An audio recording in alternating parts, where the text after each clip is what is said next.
Hi, gorgeous mama. I'm Kathleen, your mom friend, right beside you on this messy, beautiful, and sometimes exhausting journey of motherhood. I don't have it all figured out, but let's play, ground, and grow together. Welcome, love. I'm so glad you're here. If you've been feeling overwhelmed, unsure, or like you're constantly trying to do it all, this space is for you. And today's episode is about the one parenting value that has completely reshaped my home, my energy, and my relationship with my children. And it's connection first, always. A gentle truth bomb. Often, if we're saying yes to everything around us, you might just be saying no to the one thing you truly crave, and that's being present and connected.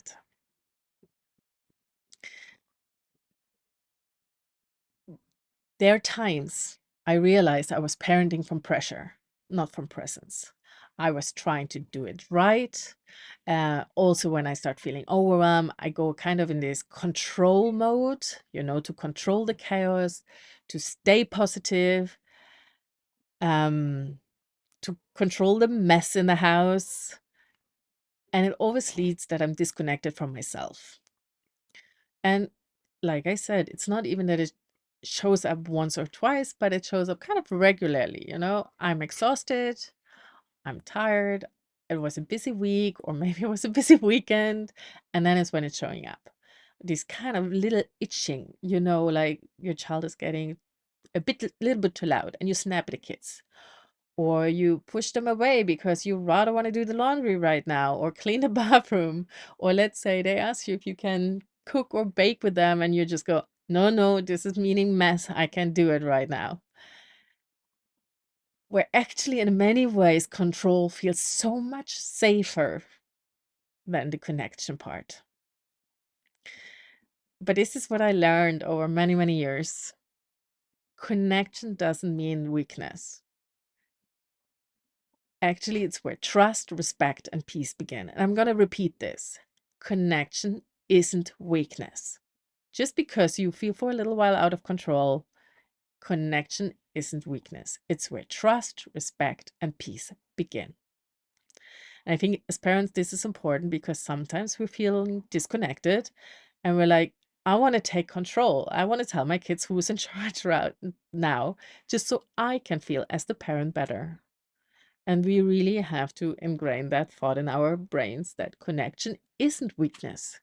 It's where the trust, respect, and peace can begin.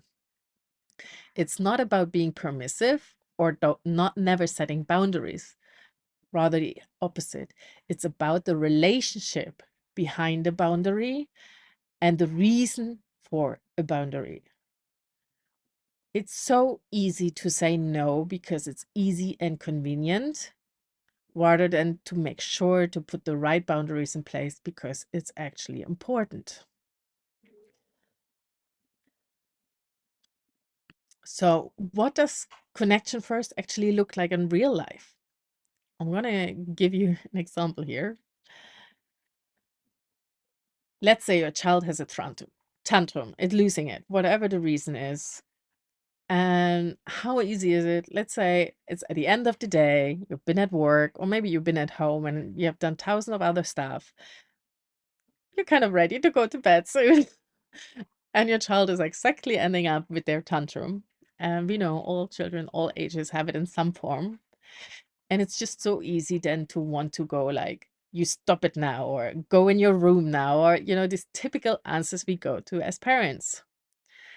And here to have that capacity in the space to actually stop and to check in what our state is first as the parents.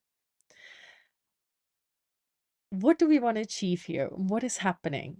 Because just to go, stop it, stop immediately, go into your room. We're pushing connection away.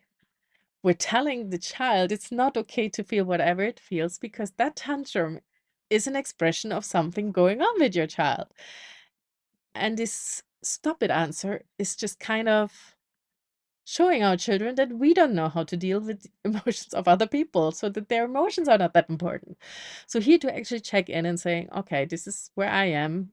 This is obviously where my child is having its tantrum. And how can we get through this somehow together? Sometimes it means, in my case, when I feel it, I have to leave the room.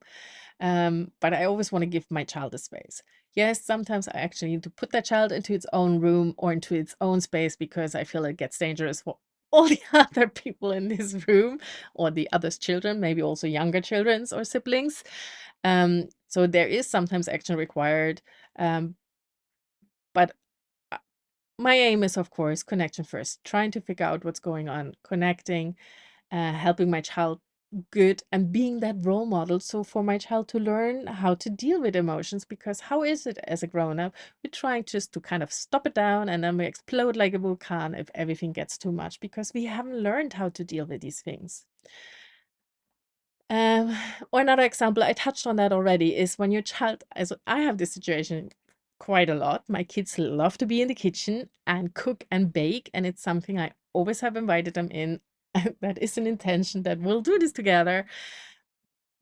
But there are days, where this mama, mama, mama from all sides all day long, I'm done here.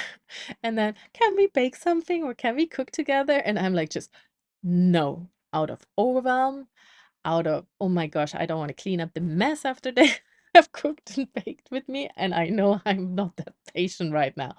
And this is to take a pause, to breathe, and then meet that moment consciously. And again, it doesn't mean it shall always be then a yes, but it might also mean no, mama doesn't have the capacity. It's a completely different no than just saying no, mama doesn't have the capacity. Um, let's see if we can do it tomorrow morning, maybe to set a new intention, to invite actually that their request was valuable.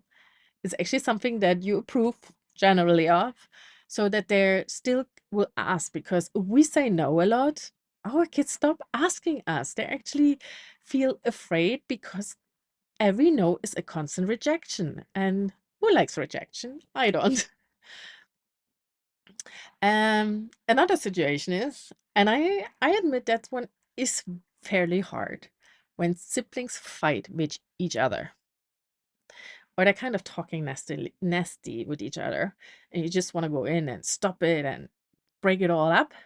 But I actually think for their own growth, and I have read this, I think Dr. Shefali Sabari in the Conscious Parenting, she talks a lot about this, that to give actually kids the space as much as we can handle it as parents and have them have that fight. That's where they can actually emotionally grow, where they learn to do these things, like fighting properly, having tougher conversations with each other, and trusting this works out. Of course, there is a limit. And like I said, I find it really hard because when they nag and they're fighting with each other, all I want to do is going straight in. So it's kind of giving up control to invite something else deeper in, and its connection, and also to trust our kids. So it's not about controlling behavior, it's about understanding the need underneath that behavior. And it doesn't mean we have to approve that behavior, but maybe we just need to acknowledge that emotion that led to that behavior. And as always, how it is, it always starts with you. I think Dr. Shefali Sperry, she's always like, when a family comes in and the parents come in, my child has these problems, how can I solve it? She will always just dive first into the parent situation and what's going on there.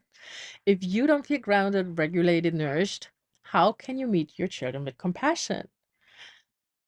When we say yes to everyone and everything around us, we actually say no to our own nervous system. My child right now in the background here, frustrated because I'm recording and not playing with him. So when we say yes to everyone and everything around us, we say no to our nervous system. We don't give it a chance that we actually feel safe and okay. We're stretching ourselves thinner and thinner until we're probably close to explode. So it's important to learn that boundaries are not rejection, they're an invitation to safety, and mostly the boundaries we set in our life. And to begin, be intentionally what is how important. Is it important, to join another extracurricular activity or to join a parenting group? Or is it maybe more important to sit on the floor and play with our children? And for everyone, this looks very, very different.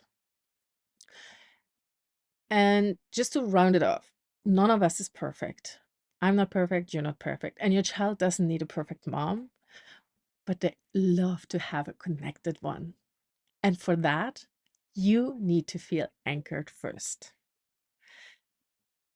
And all of this saying here, like I said, I'm not perfect.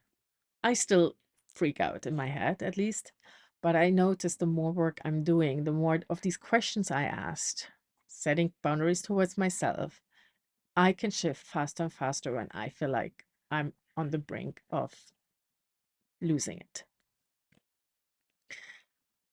Connection first isn't a strategy, it's a lifestyle. It's a choice, it's a practice, and you can choose again and again. So if you fail once in a while, no problem. Your kids will forgive you. But the more you practice, the easier it actually gets.